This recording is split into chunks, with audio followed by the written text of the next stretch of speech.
Hi there, Isha here, and welcome to this episode of The Higher Life, where I take concepts that are considered esoteric, new agey, or spiritual and show you how you can apply these as practical tools to greatly improve the quality of your life. And in today's episode, I want to talk about what is our spiritual path. And I feel that this is a very important topic because spirituality can be easily misunderstood, or the role or function that it has in our lives.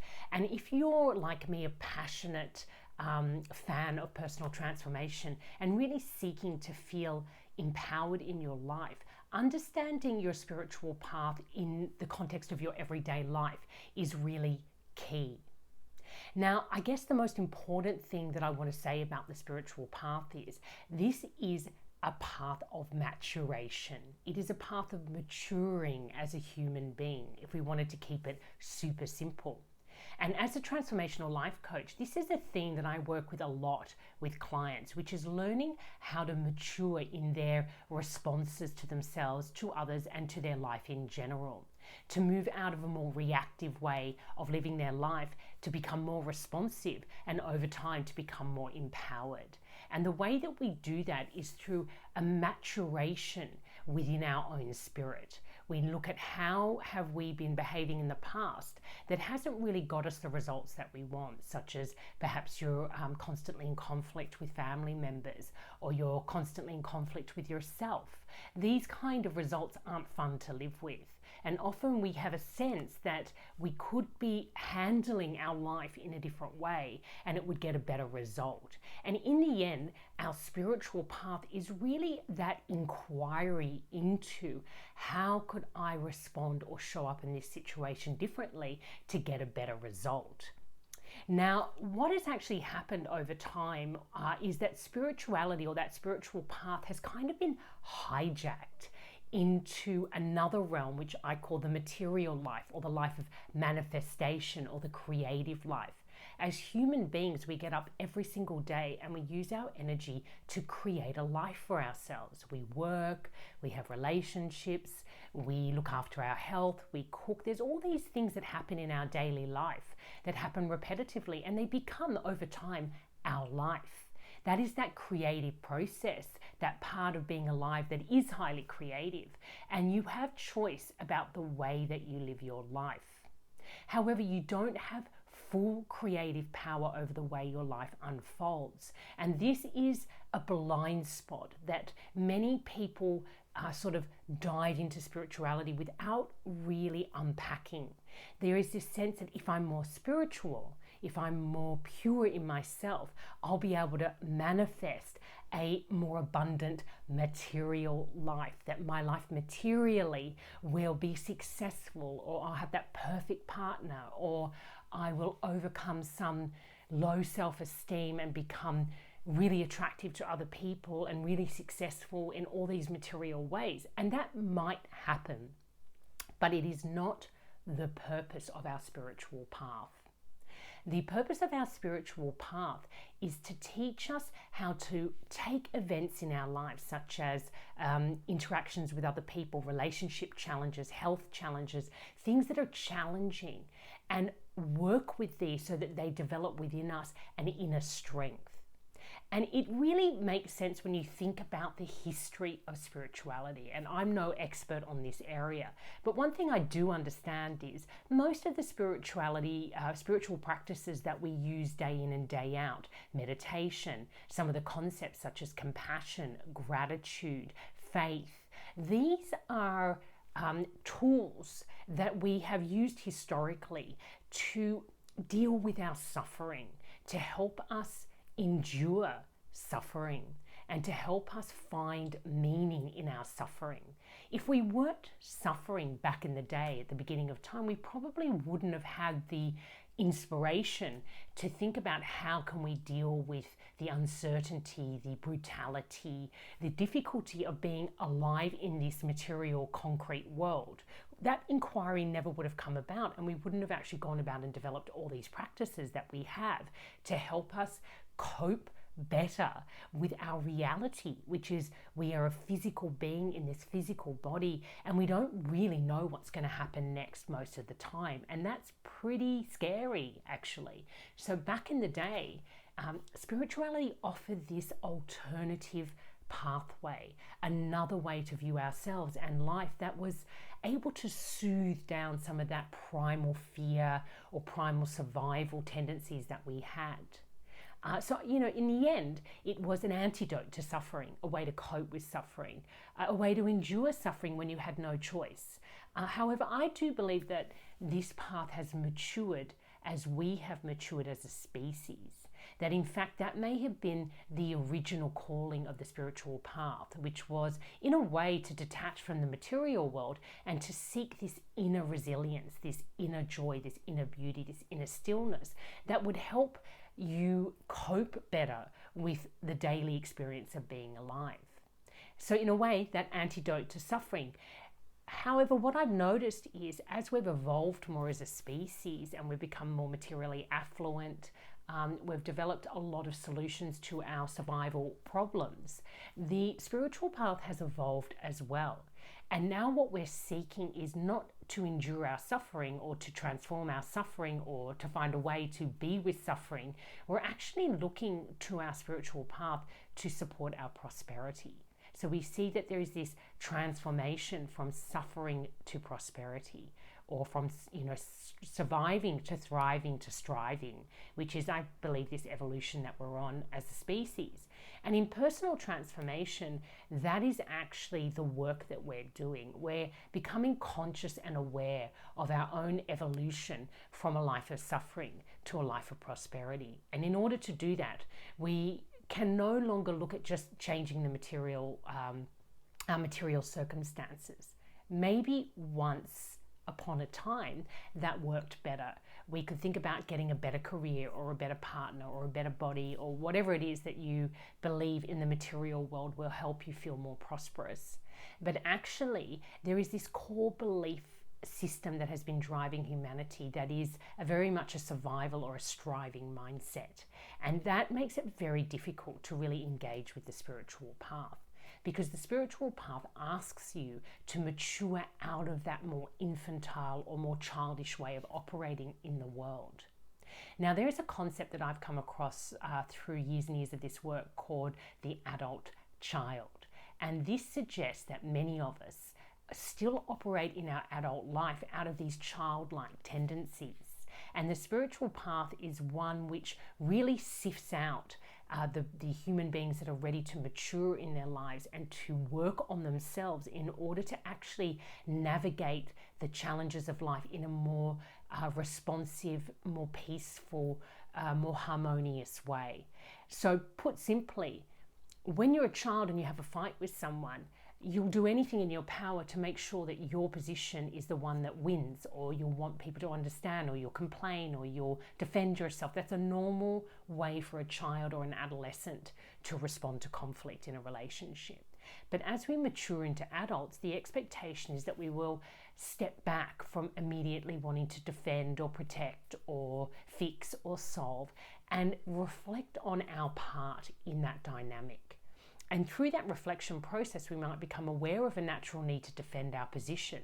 But if you're in this spiritual path, you're thinking about that defensiveness, and you're aware, as the spiritual path teaches us, that defensiveness tends to just create more conflict. It is not the highest outcome or the highest, the most high-minded way that you can actually engage with conflict. There is another way, a more mature way.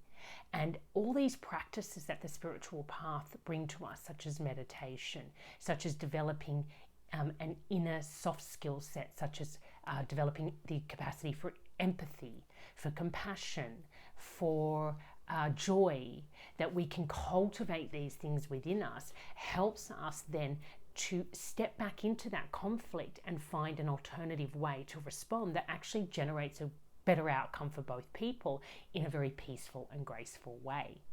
So you can see how this capacity to mature that we all have, our bodies mature as we pass through the chapters in our life, our awareness and our perception can mature.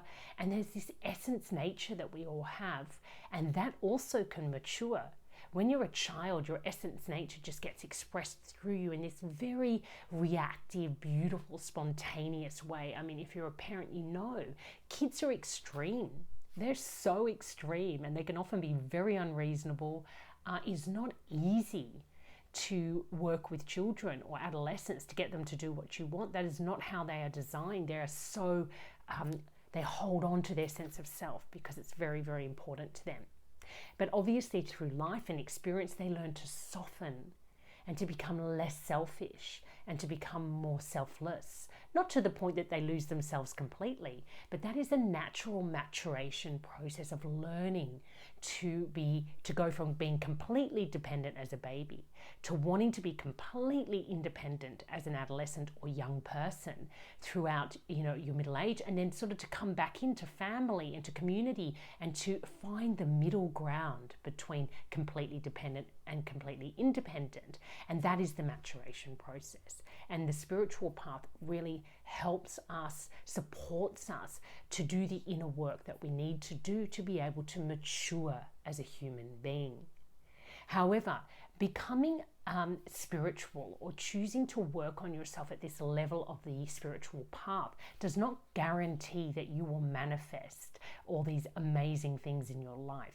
I think for some people that happens because they're already naturally manifestors. But there's no real relationship between spirituality and material success.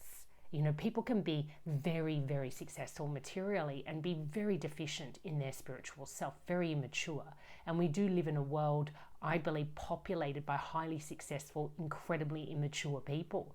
And we celebrate these people because of their material success. And we don't take into account the enormous damage that they can do by not having matured spiritually in their lives. There's also a big awakening happening at the moment. Spirituality has become much more mainstream. It is something that people are exploring in their own ways. And if you think about it, if you really understand the spiritual path as the path of maturation, it makes sense that we're waking up to this need to be more focused on our spiritual development, because our world is bringing us problems that we need to tackle from a different vibration. We can no longer just try to solve our problems materially. We have to kind of step up and mature in ourselves and come to understand that a lot of the needs that we believe we have as a species are unnecessary. We don't need to be consuming at the levels that we are. We don't need to be competitive in the ways that we are. We don't need to hoard all the resources. There are so many ways that we can be operating in a more mature spiritual in a way that would create a radically different world to the one that we're experiencing right now. And this is true for your personal life. Being able to transform your life from one that is potentially a source of suffering or a source of a low self-esteem, low confidence, you're not really feeling that the life that you're living is one that you're really aligned with. All of these things are a form of suffering, to one of prosperity, where you feel empowered, alive, excited by the person that you are in the life that you're living. And that is really important, because you can be living the most mundane, ordinary life and feel really resonant, really excited, and really empowered in it. And for myself, that has been a really deep exploration and reflection in my own life about the beauty, the enrichment, the empowerment that comes from a truly ordinary life. That daily mundane process of looking after kids, of taking care of myself, of being creative in these ways that I am, without any real sense of where it's going to take me. There is no real return for my investment if I'm looking at that way of viewing my life in this real material success, competitive driven model. I have no idea at the end of the day whether my circumstances will ever change from what they are now. But every single day for me is an exploration into my my sense of being in this world. And I call upon these spiritual tools and walk this spiritual path very consciously and with a certain sense of conscientiousness, because I really believe that's where the juice is. The enrichment comes from really owning our power to respond in a more mature way and to really embrace that natural growth process of aging and becoming wiser. This youth culture, this addiction to being young people are often foolish, and that's beautiful, because being foolish gives you that permission to just trial and error through your life. But I have no desire myself to go back to being 20 or 30 or 35 or 40. Every decade brings new enriched learnings for us. And as a culture, as a species, the spiritual path honors, embraces, and supports us to really extract the most from every phase of life. There is no one phase of life is better than the other. And if you're young, being aware of the fact that a spiritual path is simply the path of maturation, and drawing on all these amazing tools out there at the moment to really help you, empower you, to work through all the enmeshment and the codependencies that we all carry in us. So I hope this has been helpful. If I put it simply, I'd say in personal transformation, we're always looking at the 3 levels. We're looking at what's going on in your everyday life. Where do you want to go creatively? That manifestation piece. What is it that you most want to co-create or manifest through your being? And then the spiritual path. What do you need to call upon in order to grow stronger, wiser, and more mature, to be able to move from reactivity to responsiveness and hopefully to empowerment, so that your life then becomes a source of prosperity rather than an endurance of suffering.